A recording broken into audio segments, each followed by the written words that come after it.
On your Monday episode of Locked On Raptors, Immanuel Quickley and RJ Barrett are set to return tonight against the Lakers, but are the Raptors dipping their toes into unethical tanking? We'll discuss that and where the Raptors figure to finish next season on today's show with Big V, Vivek Jacob. Thanks for hanging. You are Locked On Raptors, your daily Toronto Raptors podcast, part of the Locked On Podcast Network, your team every day. Hey, what's going on? And welcome to another episode of Locked On Raptors, part of the Locked On Podcast Network, your team every day. It is Tuesday, April the 2nd, and I'm your host, Sean Woodley. I've been covering the Toronto Raptors now for 10 seasons on various platforms. You can find all my work over on the website that's busted at Woodley Sean. You can find the show on Instagram at Locked On Raptors, and you can join us in the Locked On Raptors Discord server, would you? The link is in the description of the podcast. It's free to join, and it's a great place to come hang out, talk about the Raptors, talk about March Madness on the men's and women's sides, talk about food. It's all in there, baby. Come hang out in our listener community we got building around the show, full of sickos just like you who love the Raptors, even though they've lost 13 games in a row. Of course, you can find the show for free wherever you get your podcasts. Follow, subscribe, rate, review, tell a friend. Always appreciated when you support the show, however you support the show. You can also support it by going to YouTube and subscribing to the YouTube channel. If you hit the little notification bell when you do that, you'll get a push notification every single time the show is about to premiere, so you never miss a second of that sweet, sweet talking about these Raptors action, baby. What a sales pitch that is. The sales pitch for this episode, of course, is brought to you by Game Time. Download the Game Time app, create an account, use the code LOCKEDONNBA for $20 off your first purchase. And another sales pitch we got for this episode is our guest. It's Vivek Jacob, Big V from Sportsnet, from Raptors in 7, who is here. Big V, we're going to talk about the Toronto Raptors on today's show. We're going to talk about the returns of Quickley and Barrett, the resting of Gary Trent Jr., the outlook for next year. But I got to ask you, buddy, wasn't it nice watching those women's games last night and seeing like competitive basketball? What a thrill! Yeah, man, that was amazing. And a bit of a shame that Angel Reese had that injury early, and because it looked like LSU was, just starting to take control, and she was just so dominant.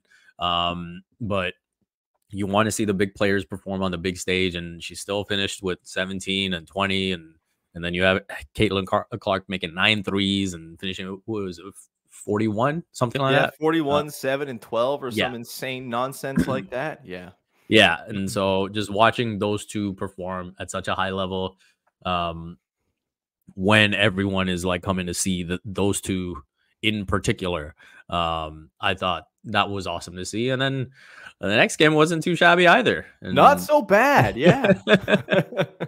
So now we'll get Clark and Beckers, and that should be a fun one. And I'm just looking forward to it, man. Yeah, it's nice watching basketball that's competitive and full of spirit and fight, and frankly, not what the Toronto Raptors are putting out there. It's nice to have options. Thank you, World of Basketball, for providing them in this dark, dark time. Speaking of that dark, dark time, it's about to get a little less dark in Toronto, as it seems as though Immanuel Quickley and RJ Barrett are set to return tonight against the LA Lakers, first half of a back-to-back. They're in Minnesota tomorrow night. And this is exciting. We haven't seen these guys in a while. Quickley out for 6 games after the death of his uncle. Obviously, RJ out for 9 games following the tragic death of his brother. Great to see them both back around the team the last few games, and really excited to see them get back on the floor. Of course, they've lost 13 games in a row. They're not playing for anything at this point other than, we'll get to it, potentially draft position. But, what are you hoping to see from these guys as they return? And are you prepared for the stark, sort of just like tossed into a cold tub of water realization of what it looks like when there's real basketball players playing for your basketball team? I'm very excited. First off, obviously, sending out love to the Barrett family, the Quickley family. Barrett's loss, just devastating, like heartbreaking to hear him talk about, the fact that he's still like texting, calling his brother's number. But he has called, being with the team and being able to play basketball, his sanctuary. So I'm happy for him that, he's kind of coming back when he's comfortable with coming back. And hopefully, this gives him a little bit of a distraction over the next week or so that's remaining in the season. And with Quickley call his uncle a father figure. And so, again, thoughts with him. But as you said, playing, getting those two back on the court from a viewing perspective for us is great. I think they might have surprised us a little bit, after Scotty went down with the way they were able to sustain the offense so effectively, so efficiently. And so if we can see more of that, that'd be fantastic. That's what I'd be looking to see. Obviously, no Yak, so that's another issue. No Gary, as you mentioned, so that's another issue. So the load is going to be heavy, for sure. But I think it'll just be nice to see those two back out on the court. Yeah, I'm just excited to watch a couple of guys who I've really enjoyed watching play basketball this year play some more basketball before the season's out. And I mean, they certainly give the Raptors a shot of at least picking up one win here from now to the end of the season to avoid the dreaded 21-game losing streak to go into the offseason, which, like, they just can't do that. I know it doesn't really matter in the grand scheme of things, but like, you don't want that hanging over your head going into the offseason. Nobody wants it. That's not good for anybody. Pick up a win or two here. Quickley and Barrett certainly have the capacity to help them do that. I'm excited to see, a little bit more of how Quickley and Kelly Olynyk can work with one another, how Olynyk and Barrett can work with one another. Obviously, I think it'll be helpful for Grady Dick to not have to be like the second most important offensive player on the floor as well. Lots of good reasons to be excited about them coming back. And I'm just looking forward to seeing them kind of build upon what they've laid down as far as foundation going into next season in their runs with the Raptors so far. Quickley, obviously, really kind of leveling up as that lead guard with the playmaking. Can he, sort of improve upon the 2-point shooting? That's probably more of an off-season thing to work on, but, can there be some gains there? Barrett, can he continue to just be the metronomic 23, 6-4 guy? He's basically been every single night, it seems, when you look up at the box score. Just nice to see our dudes back, guys who've been very fun to watch. I am a little bit sort of bummed out that they are returning and the Raptors are finally dipping their toe into the whole idea of unethical tanking. We're going to examine that coming up in just a second as we talk about Gary Trent Jr., who's out for rest. Sure. We'll get to that coming up in just 1 second here on the show. Today's show is brought to you by BetterHelp. And look, sometimes it's just important and nice to have someone to talk to and have the opportunity to get something off your chest. Big or small, certain things can really start to get to you, and it's important to let that out, especially to someone who's unbiased on your life. So let's talk about therapy. Therapy can be a really, really helpful tool. I know a lot of people who have really benefited from it, and it doesn't have to be for people who have gone through major trauma necessarily. It can be, hey, you have a job decision looming over your head. You have a relationship you want to give a little more TLC to. There's all sorts of things that you might need some guidance on in your day-to-day life to be a happier, better you. And therapy can give you those tools, coping mechanisms, and help you figure out your values and what the right decisions for your life are going to be. Therapy can be different for everyone. Most of us have bigger problems than our favorite sports team, and it's important to get things off your chest every once in a while. If you're thinking of starting therapy, give BetterHelp a try. It's entirely online, designed to be flexible and suited to your schedule. Visit BetterHelp.com/LockedOnNBA to get 10% off your first month. That's BetterHelp, HELP.com/LockedOnNBA.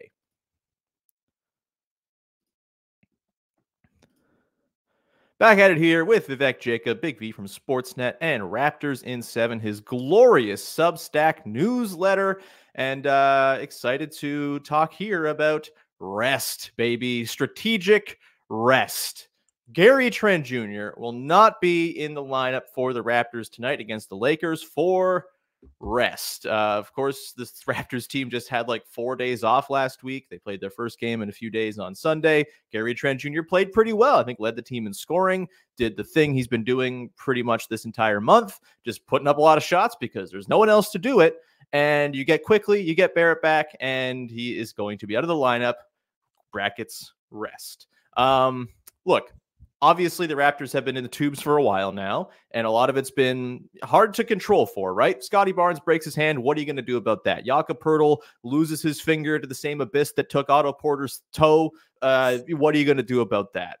But obviously, you have the personal tragedies of RJ Barrett and Immanuel Quickley. I'm glad the Raptors gave them time to grieve and take their time to come back.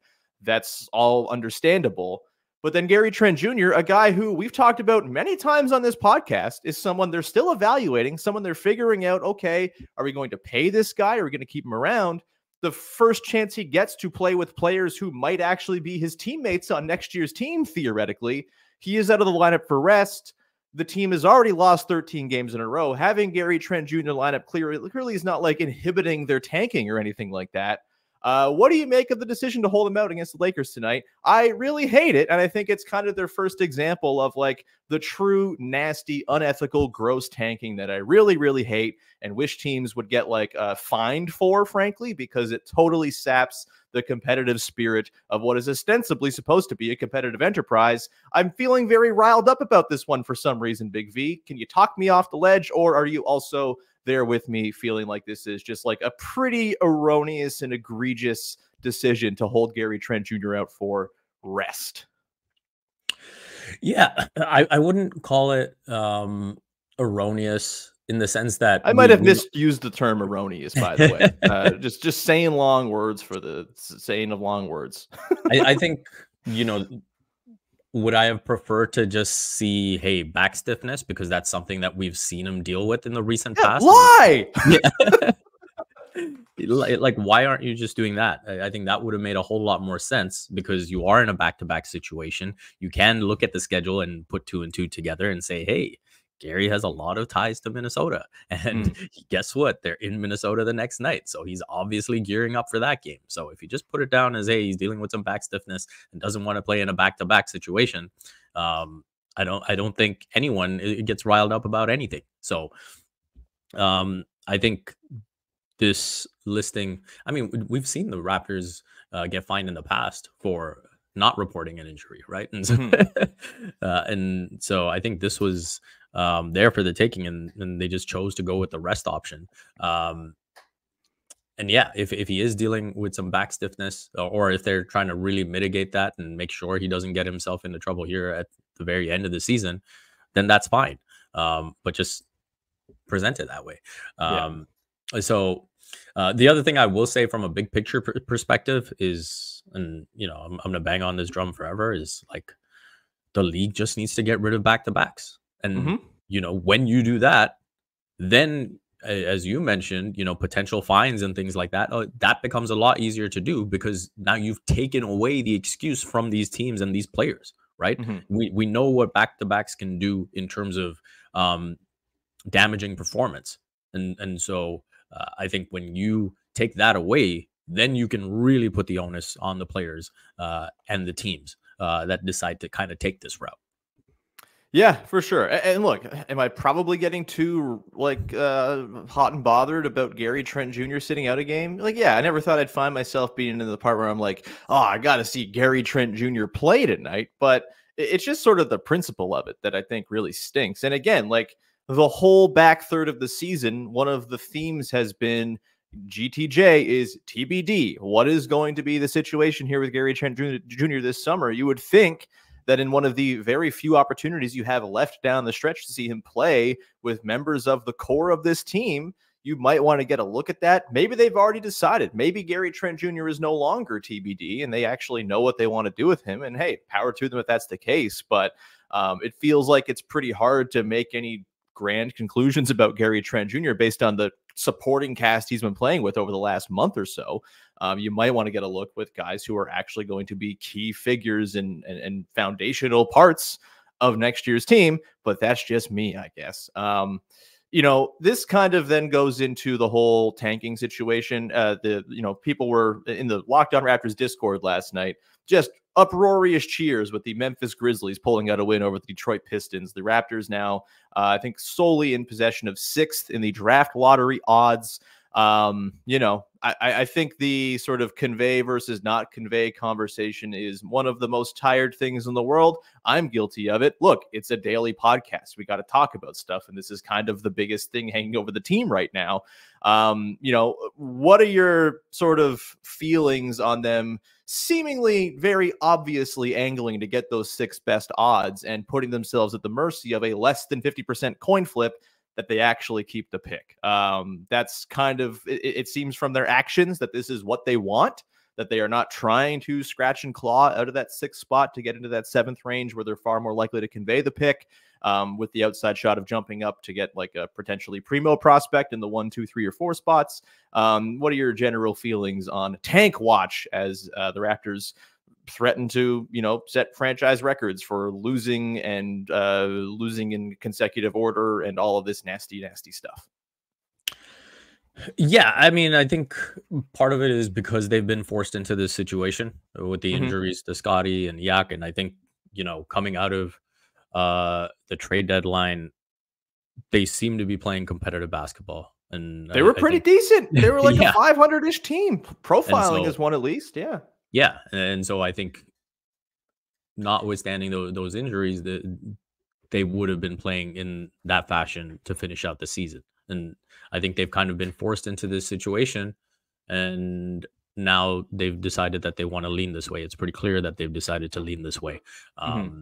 My preference is to convey the pick this year because I do feel that they could still end up being fairly bad next season, and to lose, the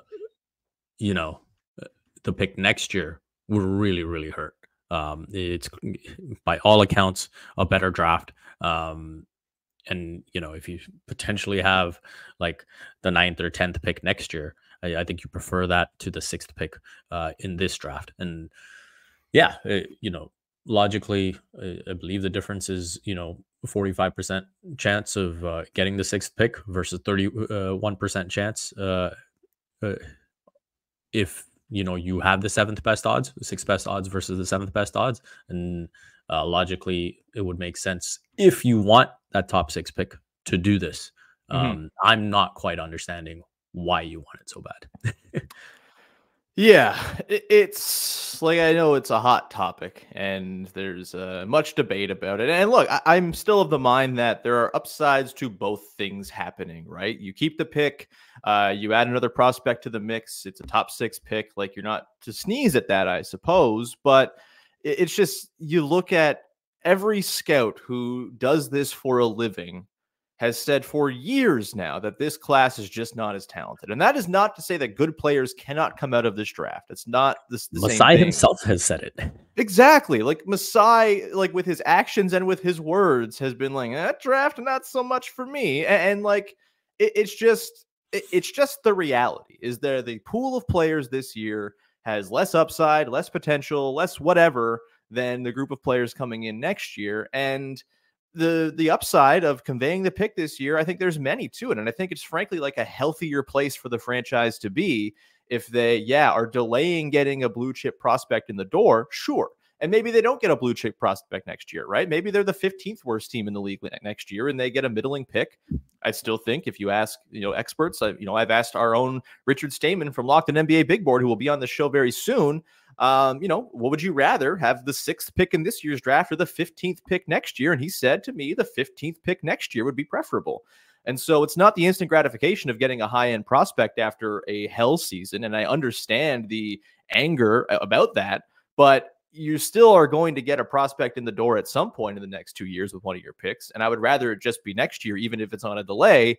I think the combination of that plus the unencumbering of all of your picks going forward is just the value of that is pretty extreme to me. And frankly, I think everyone will agree that we don't want to be sweating out a pick again next season if the Raptors are in the bottom 10 of the league, which they very well could be, which is what we're going to talk about coming up in just 1 second, because I'm a professional who knows how to tease. We'll get to that coming up in one moment.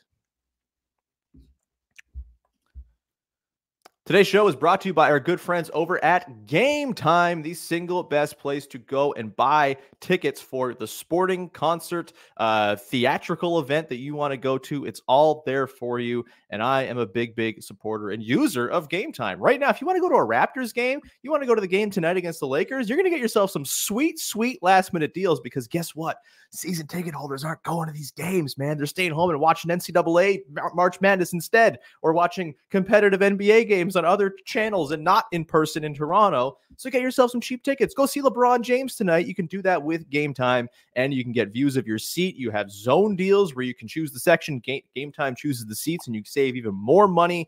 All sorts of things, last minute deals, save up to 60% off buying last minute for sports, concerts, comedy, and theater with Game Time. You get views from your seat, all of that great stuff. Take the guesswork out of buying tickets with Game Time. Download the Game Time app, create an account, and use the code LOCKEDONNBA for $20 off your first purchase. Terms apply. Again, create an account, redeem the code LOCKEDONNBA for $20 off. Download the Game Time app today. Last minute tickets, lowest price guaranteed. And we round things out here with Vivek Jacob from Sportsnet and Raptors in 7, his glorious Substack newsletter, which you should be subscribing to, okay? Before we dive into a look ahead to next season and where we can expect the Raptors to finish up, just a reminder, Locked On Sports Today 24/7 is our all-day streaming channel on YouTube, featuring Locked On shows, our national shows covering the biggest stories in sports, the local shows covering all of those stories from the local perspective you can only get with Locked On. It's a great thing to have on just while you do your work throughout the day. Locked On Sports Today 24/7 over on the Tube. All right, Big V. I guess the Tube is no longer TV, huh? YouTube just like, congrats to YouTube. You're the Tube now. I don't know. Whatever. We can leave that for the linguistics professors to determine who is taken over tube status. Rights to tube status. Tube status. All right. We need this season to end. Speaking of this season ending, it's going to end soon, and we can look ahead to next year, and that's very exciting. We'll probably do this multiple times. It's a little exercise I would imagine we will revisit, get some reps in between now and the start of next year. It's a pretty important question, and it's, where will the Raptors finish next season? I think there's a growing sense of optimism. I'm frankly optimistic that they'll be a way more fun team to watch. I think they're going to be coherent. I think they're going to play real basketball. I think there will be progression forward that you hope to see from a young team figuring things out, presuming they get their health back. Whether they keep their pick or not, they're going to bring in at least 2 prospects, one would think, with the Pacers pick, with the Pistons pick. Maybe they trim that down to one to make a deal somewhere. Maybe there's a Bruce Brown trade. There's still so much to be figured out. It's a hard thing to answer right now. We don't know which teams are going to run into playoff disaster and fall into states of disrepair as a result, which teams will run into injuries. But this is a big question as it relates to what we were talking about with the tanking for the pick and trying to keep it, and the sort of idea of, if you can keep the pick this year, you're hoping that you're finishing as high as possible next season to go and avoid sending a really, really good primo pick and a great draft to the San Antonio Spurs to help bolster the incoming Wemby dynasty. I'm curious here, Big V, like what's a reasonable expectation for the Raptors next season? Whole league, Eastern Conference, take it whichever way you want. Are you on the optimism side, or are you a little bit more sort of, I'm not so sure about how this whole thing's going to work out next year? So I agree with you that this should be a much more fun team to watch, and I think they'll play some very enjoyable basketball. The offense obviously has had a huge shift from what it was under Nick Nurse, and it's been a much more exciting brand of basketball to watch. But the reality is, when I look at the standings and I try to pick off teams that I feel confident the Raptors will be better than, that's where I feel like, oh, there's a decent chance they still have a top 10 pick next year. And so in terms of teams I feel confident that they'll be better than next season, Portland, Detroit, Washington, Charlotte, Brooklyn. How do you feel about that?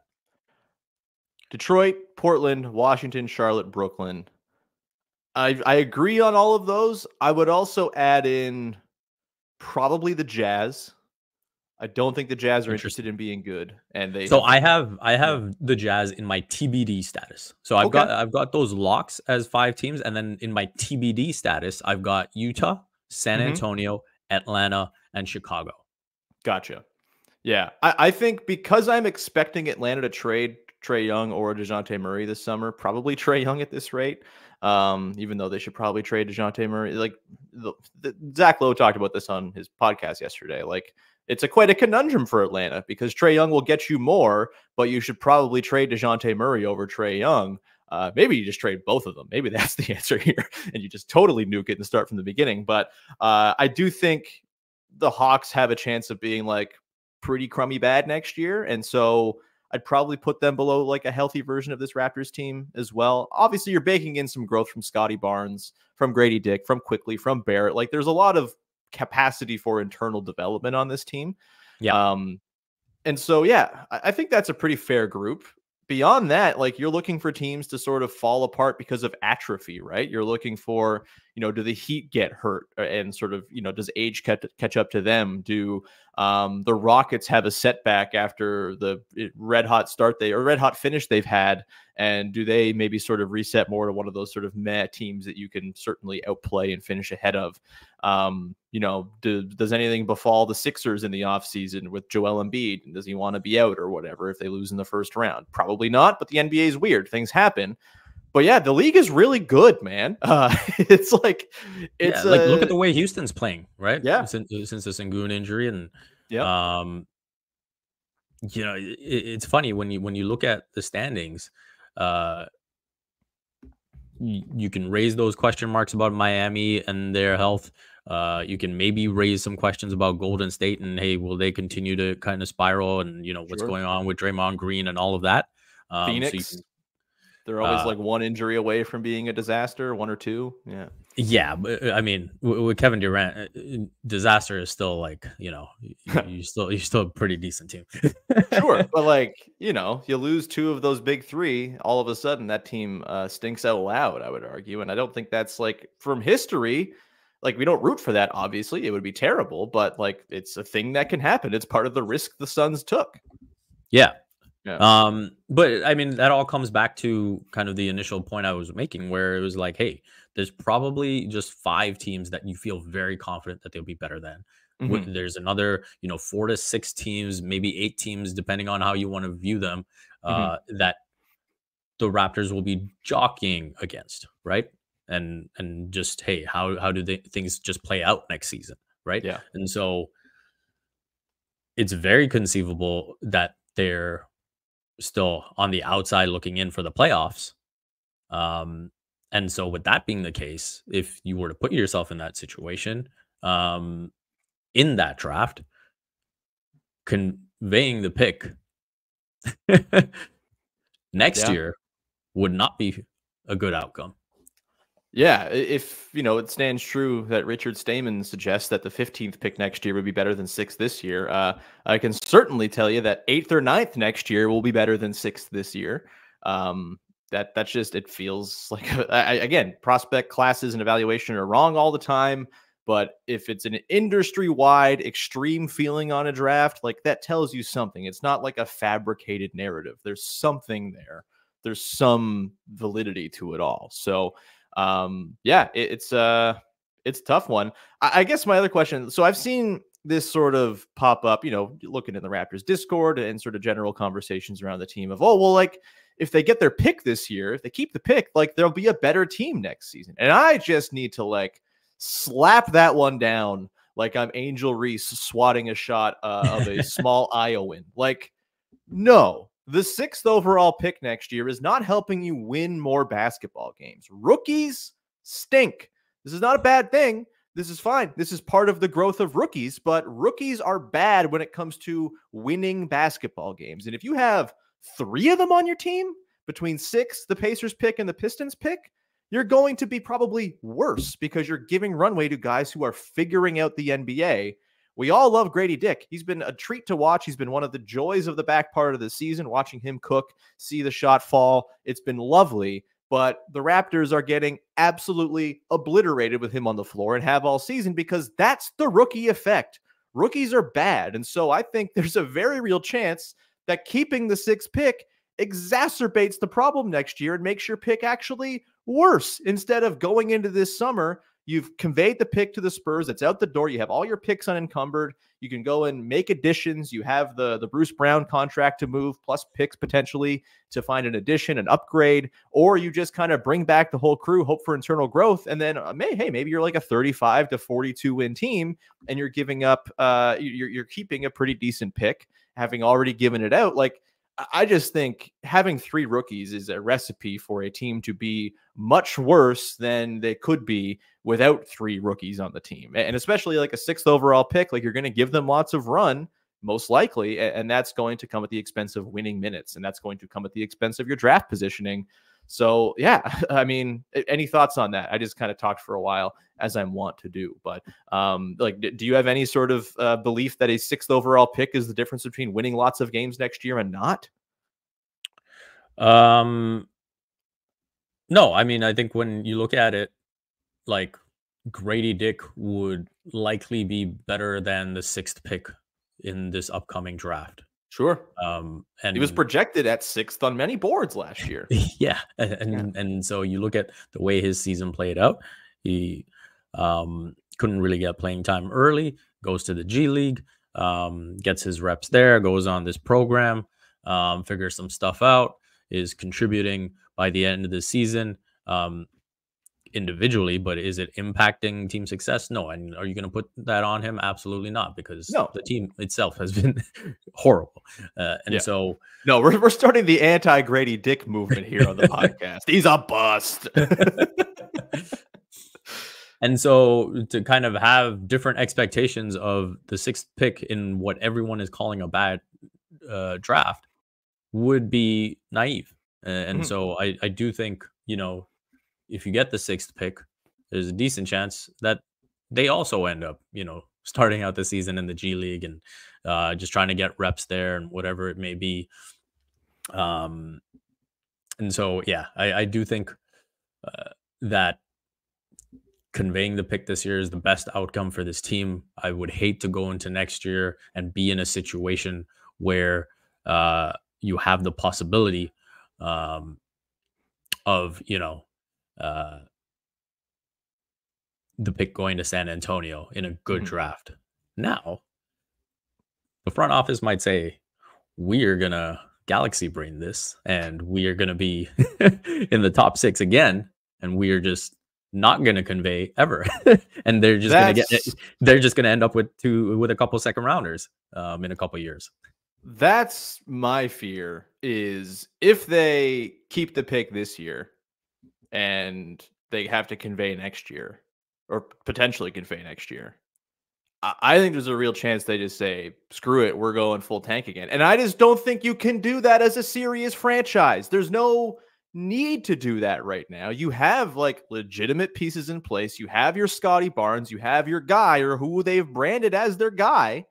Like, prove it, show it, like, lean into your guy if you're going to do it, and don't just waste another year and have him going into his 5th season with 2 of the years being complete lost causes, and last year also being kind of a nightmare as well. Like, I don't think serious franchises do that. And I don't think they're in the position to do that like gracefully either, right? There's just so much stuff here. Like, they would have to be extremely bad to guarantee they keep their pick next season. You can't have the risk of, oh, well, we're like the 5th worst team next year, get jumped by a couple teams and we're giving up that pick and we're screwed. Like, no, you have to like go into the season with your intent of being, we're going to be one of the 3 worst teams in basketball. And I don't think they have like bad enough personnel to really do that without totally getting deep into tank chicanery, which would suck. And I don't want to see another season wasted doing that. It's just so damaging. You cannot shake those bad habits as easily as you'd like to shake them.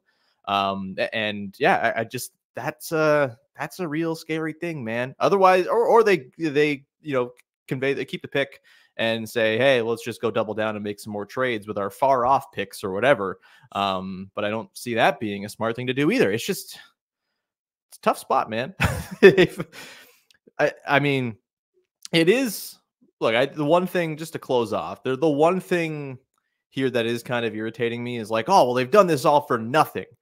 The season's been for nothing. And like, yeah, this season's been for nothing. But like, if they give up the 7th pick, if they convey this year, the idea that they just like did it for nothing is wrong, because Jakob Poeltl is still literally on the basketball team. They traded that pick for him. Would you have preferred it was the 15th or 20th pick in the draft for Jakob Poeltl? Absolutely. But like, he's still a very valuable and important player for this team. As we've seen, anytime he's been out of the lineup, they've completely fallen apart this season. He's not a top 10 center. He's probably not even a top 18 center, but he's a perfectly passable starting center, which to me is something you trade a 1st round pick for and don't lose too much sleep over it. The shock of losing the 7th pick or the 8th pick to the Spurs certainly would sting. It would be a bummer in the moment, but I think it's more sort of short-term optical pain as opposed to tangible long-term, this inhibits the building of the team. Because Jakob Poeltl's here. Like, yeah, the things that happened after the Yak trade with Fred and Pascal and OG, you can have your misgivings with that, but he's here. The trade was not for nothing. And so we just got to like squash that one a little bit too. I find that to be a pretty irritating. It's like they just forget he's on the team. And I think that's silly. I don't know. Any last parting shots on this before we move on? I'm so ready to not talk about this stuff ever again, Big V. On tomorrow's show, we talk about this again.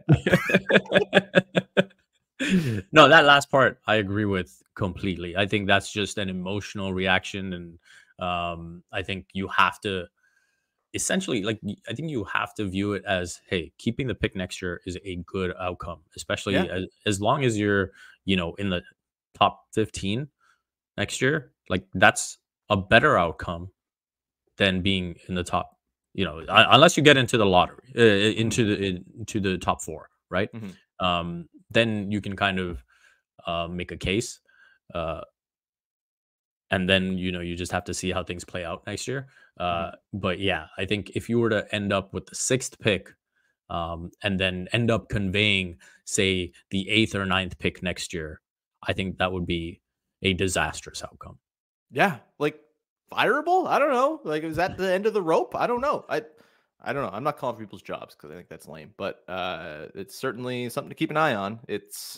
Things can get a whole lot worse here, and I do think just conveying it and getting it off the books is the best thing for everybody, even if a lot of people can't see that in the moment. I'm here to guide you.